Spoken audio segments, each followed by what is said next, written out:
Hi everyone, so if you're new here, I'm Damaris and I created Rainbow Vegans Rock, and today I wanted to talk a little bit about second-hand clothes and the problem with the fast fashion industry.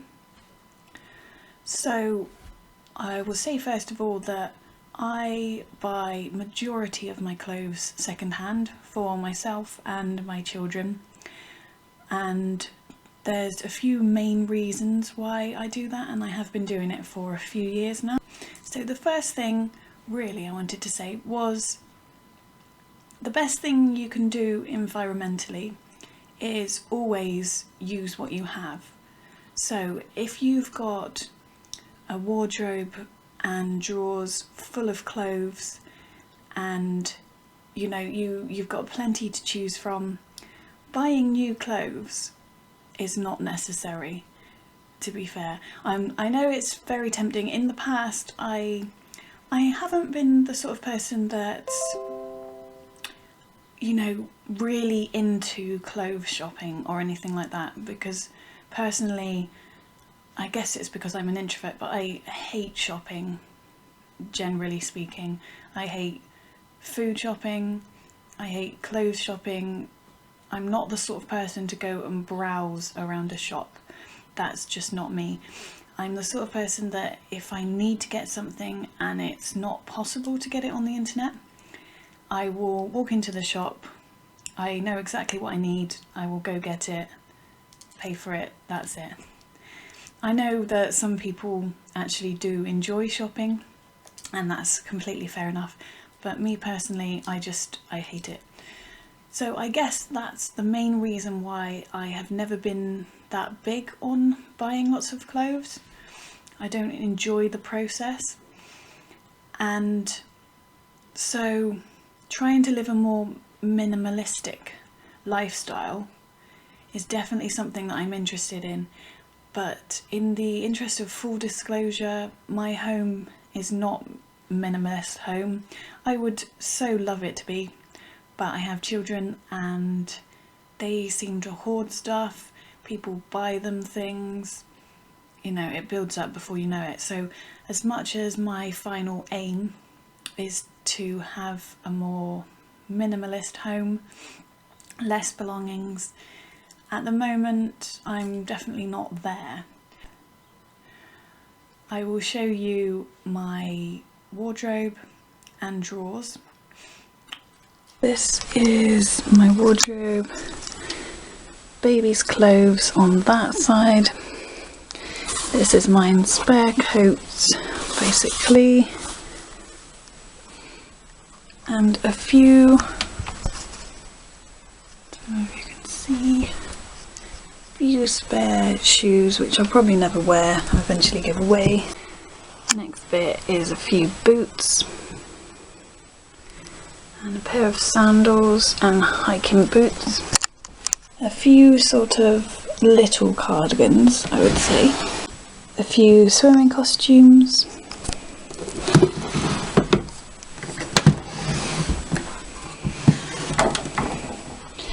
Now, as you can see, it's not really a capsule type wardrobe. I like to have a variety of different tops. So we've got a few cardigans and general tops and t-shirts.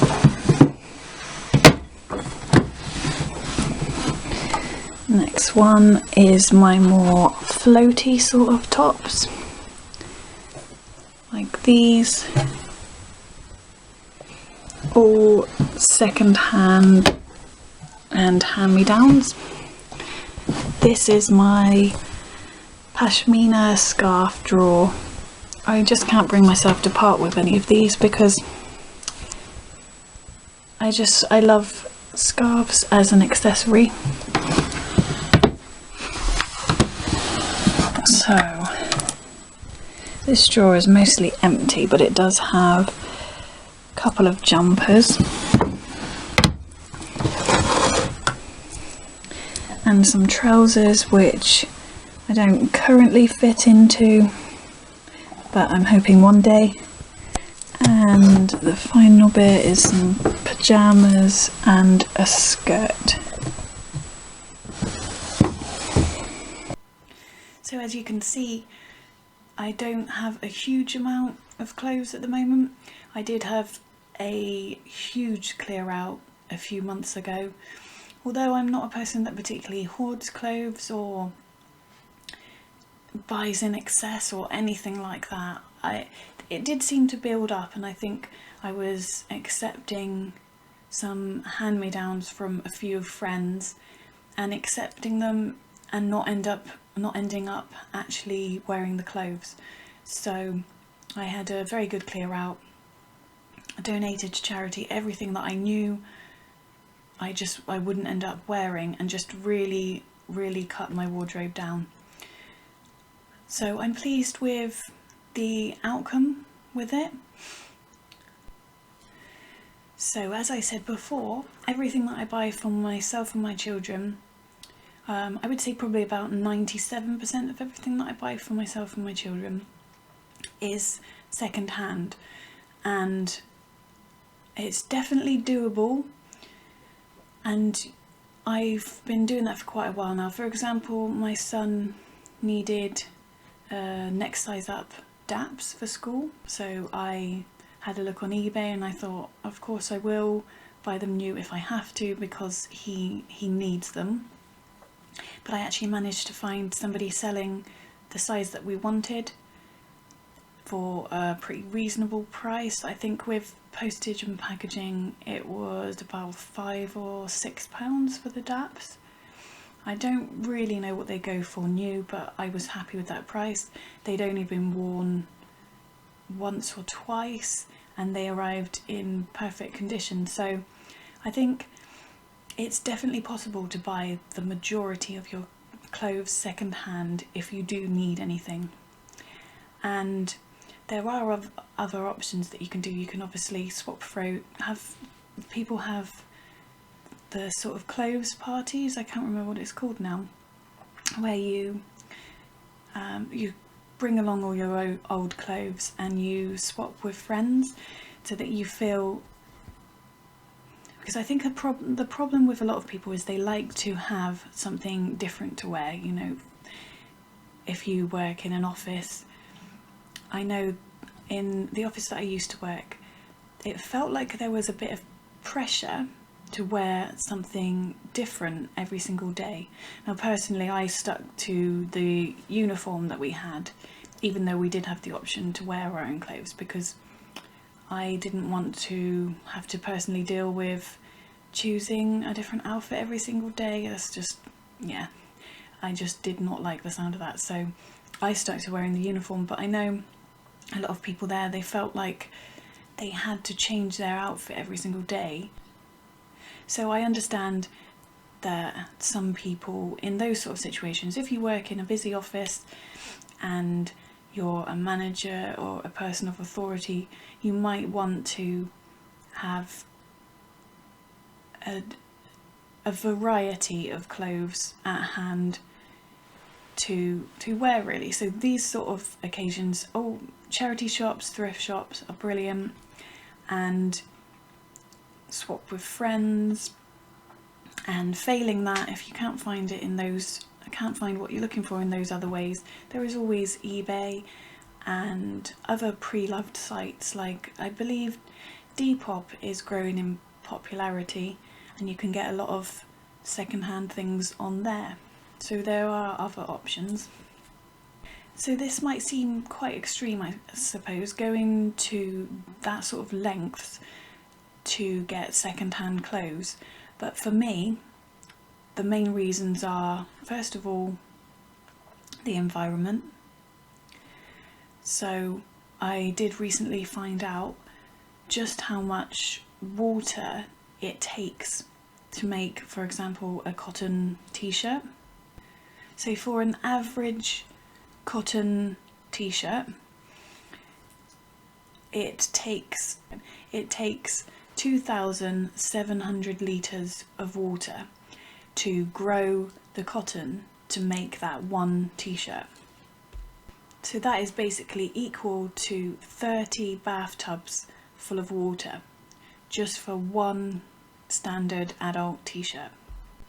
The other thing with non-organic cotton, so an ordinary t-shirt that you might buy, is that there is a lot of pesticides and things like that that are used in the growing of the cotton as well. With non-organic versions, which although you can get them, there isn't actually that many non-organic farms for cloves. The organic farms only makes up about 1% of the overall millions of cotton that is grown worldwide for cloves. So only 1% of that is organic farms. And obviously the organic farms means that they don't use any pesticides or anything like that. But it is worth bearing in mind that although they don't use all the pesticides and things like that, they do still require the same amount of water to grow the cotton. So environmentally it is still quite bad. The sort of natural materials, I'm going to come in at it from a vegan point of view, obviously, because cotton would be the only other sort of material that a vegan could wear, because we can't wear wool, that sort of leather, that sort of thing. So I'm coming at it from a vegan's perspective. So cotton would be one of the options that vegans would wear. So another option is polyester, and there are a few different materials that do actually have a small amount of plastic in them. So polyester is one of them, nylon is another. In fact, it is estimated a polyester t-shirt has approximately 5.5 kilos of carbon emissions just from one polyester t-shirt, compares with a cotton t-shirt having 2.1 carbon emissions. I also found another article online which I referred to in my blog post actually.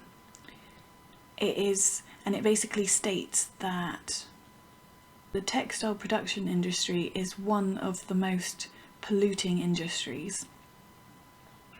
It produces 1.2 billion tonnes of carbon emissions, which is more emissions than the international flights, maritime shipping combined. So it is a very, very polluting industry. The other issue environmentally with clothes is the ones containing plastic. The microfibers shed off of our clothes. Now I believe I spoke about this a little bit when I was talking about the coral ball, so I won't go into too much detail about it, but it's the clothes that contain plastic, like the polyester, everything like that. It sheds the microfibers, they work their way through the washing machine, down the drains, and make their way back out to the sea. So that is definitely another issue with clothes. And I think quite a large amount of my clothes probably is polyester. I haven't actually checked this one, but it seems like it probably would be. So I'm hoping that the coral ball that I have will catch anything on the clothes that I have, because I'm pretty sure my entire wardrobe is either hand-me-downs or second-hand at this, apart from the odd new item that I buy, which I will talk about a bit later on. The next issue with the fast fashion industry and buying new clothes on the high street, as it were, is the ethical issue with it. So in my experience, not a lot of people want to hear this, but most of the clothes that you buy on the high street is made in countries like China, India and Bangladesh, and in these countries they have sweatshops, so you've got small children and families all working in the sweatshop, and the reason they're actually referred to as sweatshops is because the workers work for hours a day, usually in really poor conditions, for very, very low wages. There are actually 250 million children worldwide working in sweatshops, which is just devastating, let's be honest. With the sort of safety aspect in these sweatshops, the trouble is, because there's such poor conditions, there has been accidents. So Primark a few years ago were involved in a scandal where a roof collapsed in a sweatshop in Bangladesh and over 1,000 workers died as a result of it. I mean, honestly, why people are still even buying from Primark is beyond me, because I refuse to support anything that that company has. So another thing to really think about is how much of the money made from that item of clothing that you've bought, how much of it does actually get back to the worker. Now I've seen a lot of different numbers around on the internet, but I'll just give you the figures that I've found, and by all means do look into it yourself further if you want to. I don't know how accurate these figures are, but honestly it's shocking enough. So this that I've found says that of a $20 t-shirt, they estimate that $1 will go to the worker. Another bit of information I've seen on the internet is for a $10 item. So imagine if you've got a t-shirt and it's sold for $10.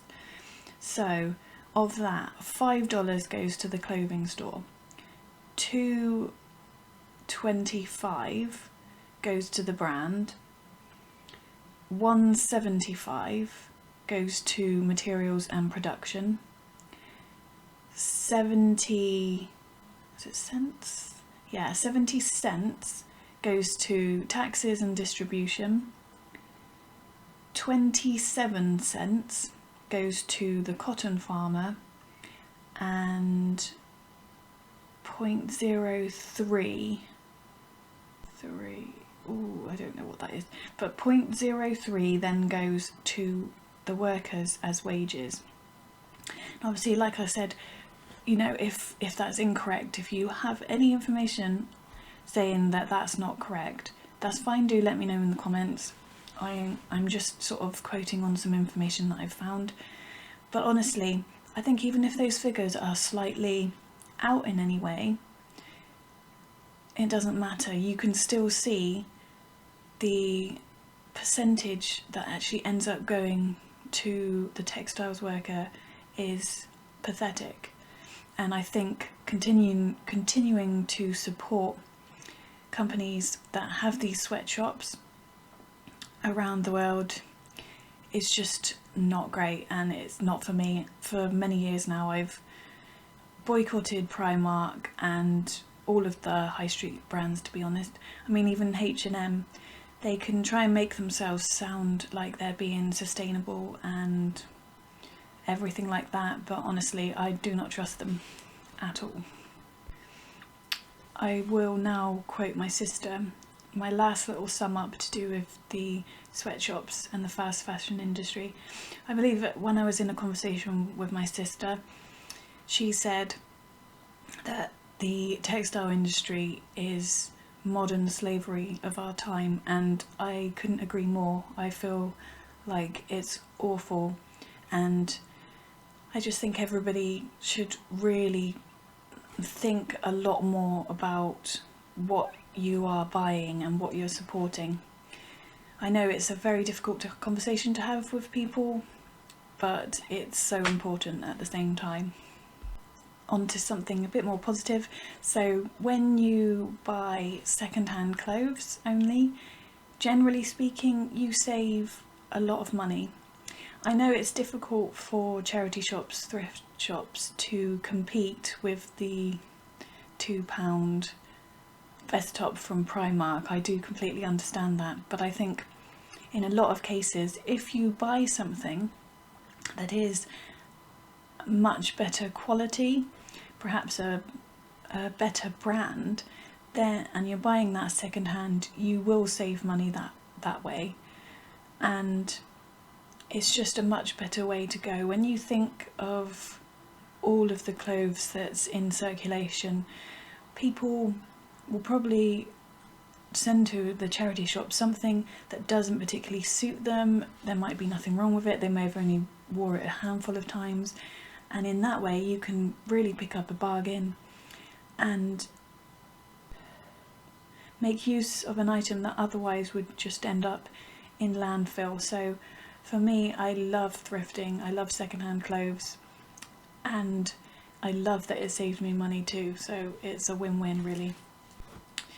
So as I said, there are a few items that I do like to buy new, and that's sort of pants, undergarments, socks, and I like to have a vest top, which I generally wear all the time just underneath my clothes.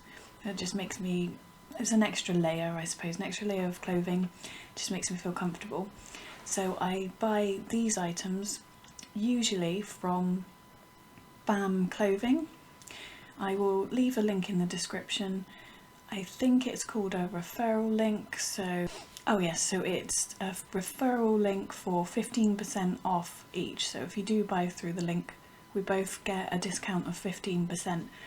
But I love their clothes. They do have a lot of active wear as well, sort of yoga wear, which is brilliant. I love their socks, they're such great quality. Honestly, you can't beat them. Don't buy cheap bamboo socks. These ones are amazing, so comfortable, and I've had no problems with them so far. And the vest top that I wear all the time is comfortable. It's just bamboo is such a soft, nice material to wear as well. And I think although their vest tops are probably a little bit on the pricier side, for me it's something I invest in because I wear it pretty much every single day until I have to wash it, sort of thing. So it's definitely worth having a look around. There's probably a lot more sustainable clothes brands in the UK and in the US. It pays to just have a look and see what you've got available to you. The bamboo is a sustainable material. Hemp is also another good one. In the past I've had a hemp t-shirt. I think I may have given it away because it didn't altogether fit me, but the actual material I liked. It was so durable. It was quite an interesting material. If you prefer sort of organic cotton or that sort of natural material, I know some people have sensitivity issues with any other type of material, so if you have that issue, you can always find some organic cotton sustainable brands in other places. So I have got a link for And Keep, an affiliate link, so they have various organic cotton items and they're all fair trade, so you know what you're paying for, sort of thing. And they also have some underwear and socks in there as well. And the same goes for the Vegan Kind supermarket. They've got a few organic cotton fair trade items there as well. So there are a lot of different places that you can get this sort of thing, if in particular you wanted something new. And of course, recently I've bought some leggings as well for my baby, and I bought from a local company who's just in the next town to me basically, and she makes all of the clothes. She does also do some adult bits as well, and I think supporting small businesses is another great way to basically go with the slow fashion industry really. So I think that about sums it up. I may have talked a little bit too much today, so it was a bit of a long one. If you've got any thoughts, please do leave me a comment. That would make my day, and I'll see you on the next one.